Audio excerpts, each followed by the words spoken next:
On paper, Red Bull had almost the perfect weekend in Spa, capped off by a 1-2, but despite having the most dominant car on the grid, Sergio Perez was once again seen as the weak link. He failed to qualify well or score points during the sprint, and even though he finished second in the Grand Prix, he did so by finishing more than 20 seconds behind Max Verstappen, despite leading the race for the first 17 laps and Max starting in 6th. There are many who feel that a faster driver would offer Max a lot more competition. I'm your host, Dillon Shelley, and first up on Formula World, what if Hamilton was driving Checo's Red Bull? Mercedes driver Lewis Hamilton, while speaking to Sporza, started off by highlighting the dominance of Red Bull. At the moment, it is impossible to beat the Red Bulls unless they don't finish. He further suggested that things would have been different if he was driving Sergio's car.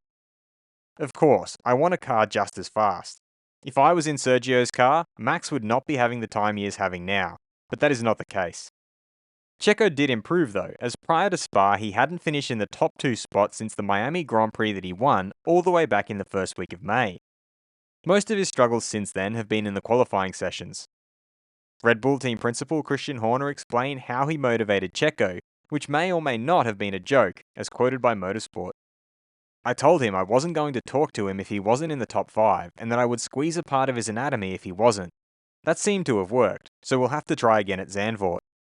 While the rest of the field has pretty much admitted defeat to Max Verstappen in the lead Red Bull, there are those who feel P2 is still fair game. This is despite Sergio Perez being in the best position to fight for that spot. Ferrari team principal Frederic Vasseur is one such person who believes P2 is achievable, something he explained to multiple media outlets. It is so close between P2 and P11 that track characteristics, tyre management, or differences in downforce, choices you make at the beginning of the weekend, can make a big difference. When it was pointed out to him that P2 means going up against Checo in a Red Bull, he reiterated, "Yeah, I say P2 to P11. While it is still too early for Red Bull to take any drastic steps, they do have a rather infamous history of axing drivers abruptly. If Checo does end up in such a position, he can take solace from the fact that he has a place for him in Formula E, as revealed by Alberto Longo, co-founder of Formula E. Checo is a personal friend. Every week, every 10 days, I send him a message saying that we love him very much, and that we are always waiting for him when he finishes his career in Formula 1. We wait with open arms for Checo when he gets tired of driving in Formula 1. For now, Red Bull have no reason to upset the setup they have. They are so dominant that despite the suboptimal form from Checo, Red Bull are comfortably en route to defending both championships this year. However, if that were to change and one of the other teams started challenging Red Bull on a regular basis, Horner would probably not be as jovial towards Checo and his inconsistent performances, and Checo would, in all likelihood, have to be a lot more worried about holding onto his spot. Checo is well aware of this, as he has confirmed to Mundo Deportivo. 90% of the drivers would sink next to Verstappen. If you are not mentally strong, you cannot be at Red Bull.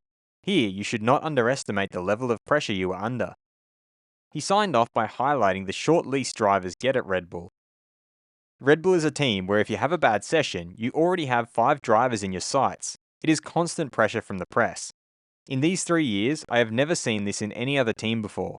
With Ferrari, Aston Martin, Mercedes, whatever team you name, all their drivers have had difficult moments, but nothing happens. It's not like that at Red Bull, where you have a bad run and now you have to leave the team.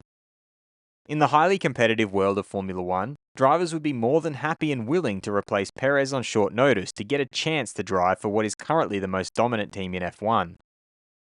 It all comes down to whether Red Bull will feel the need to replace Checo, and the best way he can ensure that it doesn't happen is by consistently qualifying and finishing in the top 3. Who do you think would come out on top if Lewis and Max were driving equally quick cars? Head over to my community page to vote in the poll and let me know what you think in the comments. And if you liked this video, feel free to subscribe and check out my others for all the latest in the world of Formula 1.